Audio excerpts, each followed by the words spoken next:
Welcome back to the channel. I'm Lady Nika in with last night's episode of Black Ink Crew New York. This is season 6, episode 2.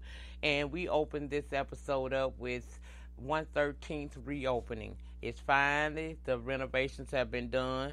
Melody apparently played a big role in how the shop now looks, and I must admit it looks better than it has in seasons past. Even when Sea6 said he had did some renovations to the shop, it still didn't look as good as it looks now, and I was here for it.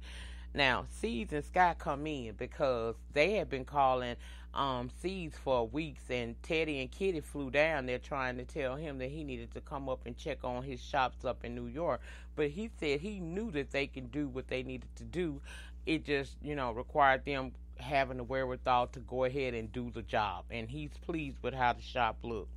Then we have Sky telling everybody about the interview that Dutch is allowed to happen in her shop with her son. She says she don't understand what Dutch's hard on is when it comes to her, because she ain't never fucked with her, and she ain't fucked her. Only people in the shop that had ever fucked her was Seeds and Donna. So next we see Seeds is entertaining his family. He figures since I'm in New York, I'm gonna spend a little quality time with the people. So he with his mama and his auntie and Teddy, which would be Teddy's mama. They laughing and talking about how Seeds wilding out down in Atlanta, and Seeds' mama called him a thought, or it was his aunt one.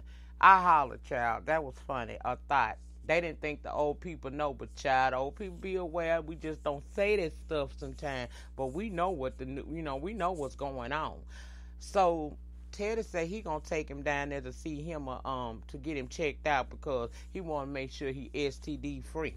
We also find out in this scene that Teddy has an older brother who has been convicted of a crime and is currently serving a life sentence. However, he has a younger brother who was only hanging out, according to Teddy, with his friends when the police decided to pick them up, and he has been charged with a gang-related murder. In the state of New York, from what he says, that if it's 3 or more people, they can consider that a gang, and apparently a murder occurred. So the boy been sitting in Rikers Island for the last 4 years without the benefit of a bail hearing or knowing where they going in his case. But he has an upcoming court date, and he's asking Seeds to go along with him because he need that moral support, and Seeds says of course he would go with him, right? Now, Melody is planning a party to show off the new renovation, and Walt said that maybe he probably have been a little too hard on Melody, so he feel like he gonna back up off of her, right? So then the conversation goes into Donna telling Sky about getting a call from someone threatening her in Maxwell's name, saying that he's gonna get out. She says she keep herself ready, so she ain't gotta get ready in case something happen. Of course, Sky is concerned about Donna because she knows firsthand how abusive Maxwell was to her, okay? Then this guy comes in, and we find out that's Melody's husband. He want to talk to her privately, and when they go to the back to discuss what it is he want to talk about, he presents her with this letter from the IRS saying that they're $30,000 in the hole. And since they have items that they've purchased together, he's concerned about this debt that supposedly she has, because if they garnish her stuff, they gonna garnish some of his stuff.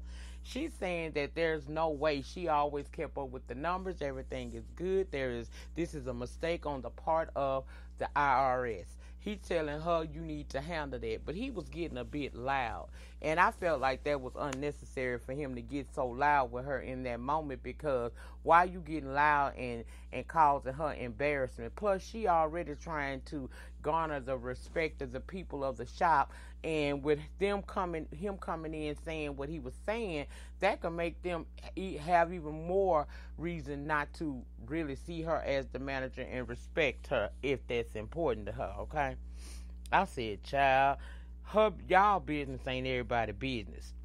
Then we see Sky meet up with her mother, and she tell us, her mama for many years was unstable and unbalanced because she had a drug addiction as well as being bipolar, unmedicated. But her mother is back on track now, so it's a lot easier for them to communicate with each other and build some form of relationship. The purpose of that meeting was that she wanted to find out from her mother what had actually happened when it came to the adoption of her 2 sons. The mother explained that Sky was in jail at the time, and she was in a shelter, and she'd spoken with some people who told her that maybe possibly the best thing for those boys would be to adopt them out. And that's how the adoption happened. It was legal, according to the mother, and Sky understood. But that also helped a lot of us viewers understand the situation more. I'm going to let this series play out on what's going on with Sky.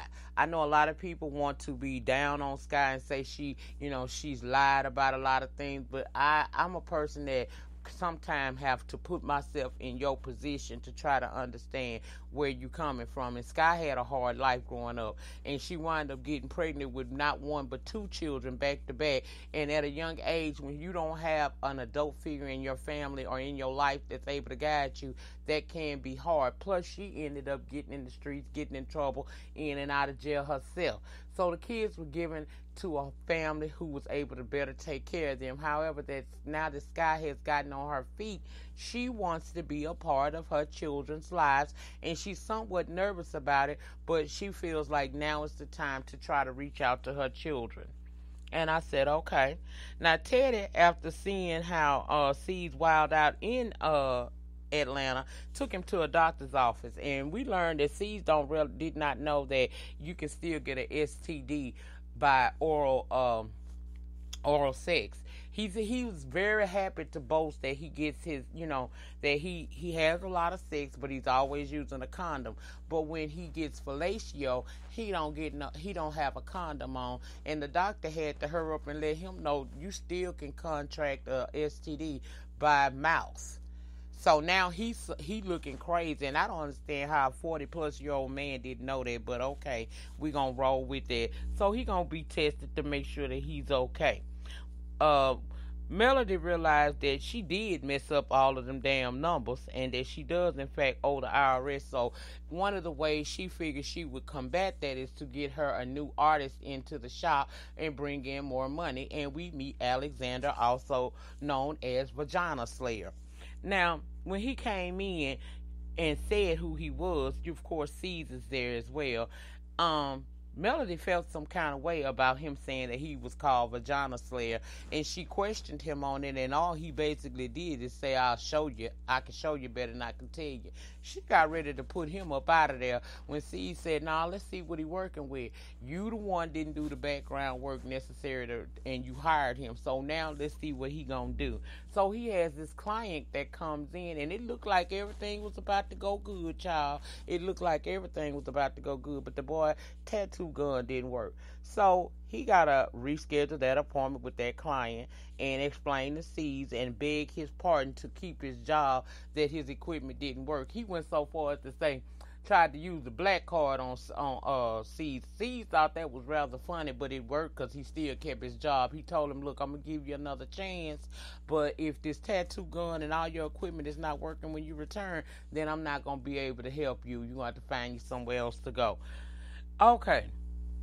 Then Young Bay and Kitty take Donna out to play tennis to kind of get her mind off of Maxwell and his impending release, and she ends up hitting Kitty in the face with a ball. She apologized to her. Then Donna old man shows up, the new one, and he done bought her a little animal, and that's just got her real happy. Child, them dogs must really be something, because these women be all kinds of happy when they see it.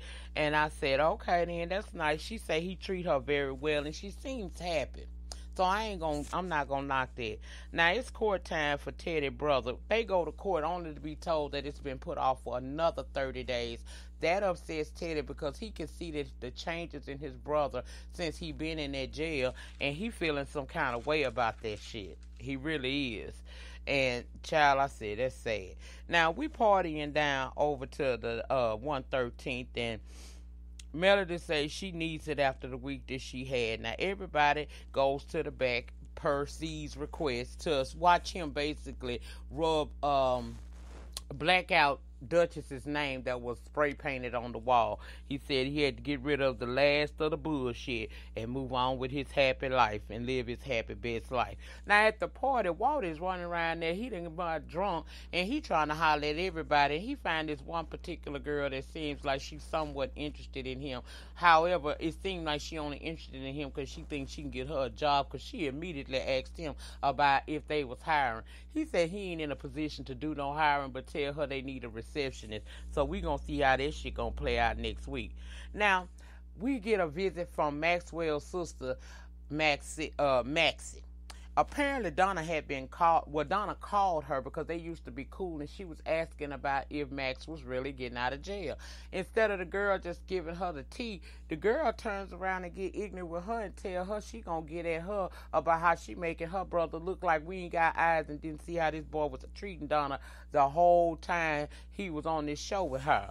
So she done showed up down to the party with her intentions on, in my opinion, was to get at Donna. And Donna was ready. She gonna tell Donna that she never saw Maxwell abusing her. And if he did do it, then she's stupid for staying. And I said, what kind of shit is this? You know this old hood book ass bitch. Girl, they get to argue with one another, and next thing I know, Donna done maced the bitch and got in that ass. I said I don't blame her, because to me that was stupid. How the hell you gonna come to this party to try to get at this girl about a situation you know your brother wrong with? I'll never uphold a family member in beating or abusing anybody. I don't give a damn if from the men or from the women. Abuse is never something that you're supposed to be okay with. So the last scene of the night has us meeting up with Allison, which is Sky's best friend, and she telling her girl, look, I've been thinking about getting in touch with my children, my biological children and their adoptive parents, and see if I can maybe set up a meeting. So the girl tell her, I think that's a good idea. She calls and she's scared. She thinking that this lady is going to trip. But the lady was very inviting and told her that she's more than welcome to come and meet the young men. And she even invited her not only to come down to Texas, but come to the house to have the meeting.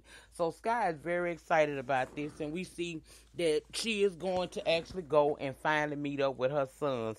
And that's pretty much where it shuts off at. Next week, we're going to see the meeting and how things go left between her and her son, Genesis. We're going to find out that C's got a damn STD that he didn't think he could have. And I think that's pretty much all of the highlights of what I saw on last night's episode. If I happen to leave anything out that you feel is pertinent, of course the conversation can continue down in the panty section. Y'all remember, the depth of your struggle will determine the height of your success. In the meantime, in between time, please remember to rate, comment, subscribe, and share this video wherever it is you share videos. I'll be back on screen tomorrow with Vlogmas Day number 4. And we're going to take it from there, child. We're going to take it from there. And thank you to everybody who has been supporting my channel, getting in the comments, subscribing to the channel. I appreciate each and every one of y'all, because I can't do this without the support of the people. And y'all have been more than supportive to me, and I truly appreciate it from the bottom of my heart. You all have a great remainder to your Thursday. And I will see you guys back tomorrow on Friday for Vlogmas Day number 4. And I might throw in a Vlogmas extra just so that we can have a longer video, since I'm not going to be doing a Fuck Shit Friday while I do this Vlogmas Days with you all, okay? All right, that's it. That's all, y'all. I'll see y'all on the next one. Peace.